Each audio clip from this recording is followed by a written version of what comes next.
rashidkii maanta waxaan muu soo diray soomaaligiisii akhrin karo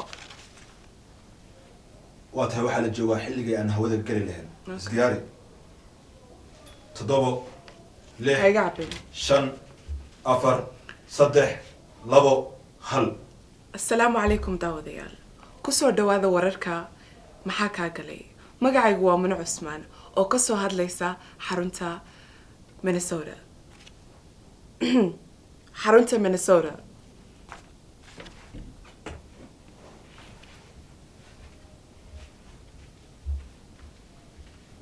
xarunta Minnesota ku leeyahay adna Nairobi yaa soo qaray meeqa maraa ku dhahay iga jooji waxaan ku soo celi waryaa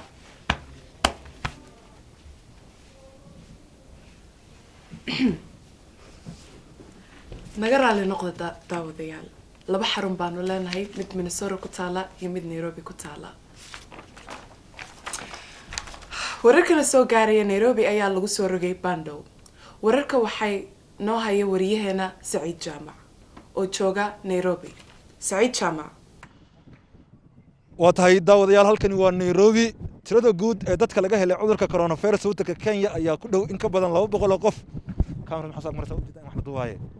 meeshan abaha maaskale aabihi ma lahana marta soo mar adwa kaasaaye waa tahay daawadayaal naga raali noqda qof baa kamarada soo agmaray xaysiis yar iyo soo laabasho wacan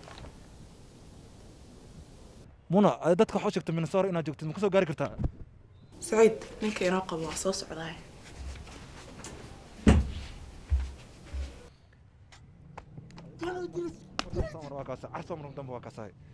waa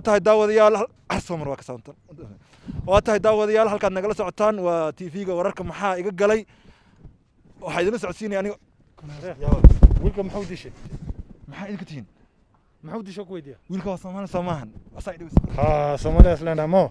marka dishay majanis muha ما جنس ما ورك أنا أقول من هذا واحد تين سماية وأتا داود يلا ورك سبورتك أيام إمك إذا لسه عسيرنا حاجر ورك سبورتك سي أم بقى ما تسنت هاي ورك كسر داود ورك سبورتك سومالي الله درت وسومالي أصلا بحذي كوب كدونك بيكي الله درت بدحينا فيفا أرسنال لو جنب بزرق قاده